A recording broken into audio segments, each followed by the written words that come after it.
మందిరాల్లో ఈరోజు ఈ రెండు గంపలు కూడా కనబడుతున్నాయి. ఏంటి?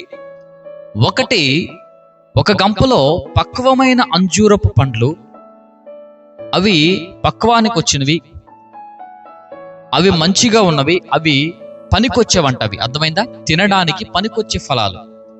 రెండవ ఫలాలేంటి? జబ్బు కలిగినవి అని రాయబడుతుంది. మిక్కిలి జబ్బు కలిగిన అంజూరపు పండ్లు రెండవ గంపలో ఉన్నాయి. ఈరోజు దేవుని మందిరానికి వస్తున్న నువ్వు పక్వమైన పండ్లున్న అంజూరపు పండ్లున్న గుంపులో ఉన్నావా, లేదు పాడైపోయిన అంజూరపు పండ్లున్న గుంపులో ఉన్నావా? ఒకసారి జాగ్రత్తగా పరిశోధించుకొని నువ్వు దేవుని మందిరానికి ఇచ్చే విలువ లోక సంబంధమైన వాటికి కూడా ఇస్తాం మనం. అర్థమైందా? అంటే అర్థం ఏంటి? సినిమాలకు చూస్తాం, సీరియల్స్ చూస్తాం. అర్థమైందా? అడ్డమైన జాతరలకు తిరుగుతుంటాం, పనికి మాలిన పోరంపోకు పనులన్నీ చేస్తూ ఉంటాం. అయినప్పటికీ కూడా మందిరములో మేము ఒక గంపలో ఉన్నాం. ఏ గంప అది? చెప్పండి, ఏ గంప అది?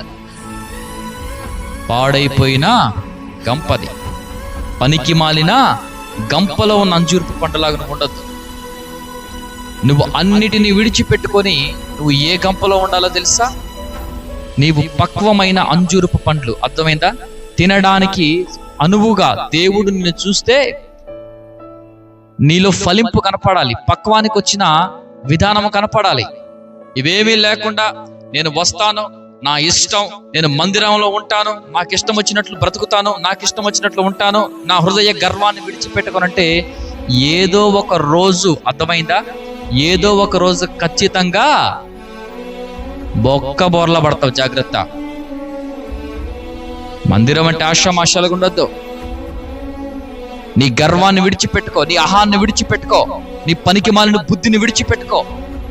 మంచి అంజూరపు పండ్లు కలిగిన గంపలో నువ్వు నివసించు. అప్పుడు దేవుడు నిన్ను ఆశీర్వదిస్తాడు. రెండు, నిన్ను చూసినప్పుడు నీ తండ్రి బహుగా సంతోషిస్తాడు నీలో.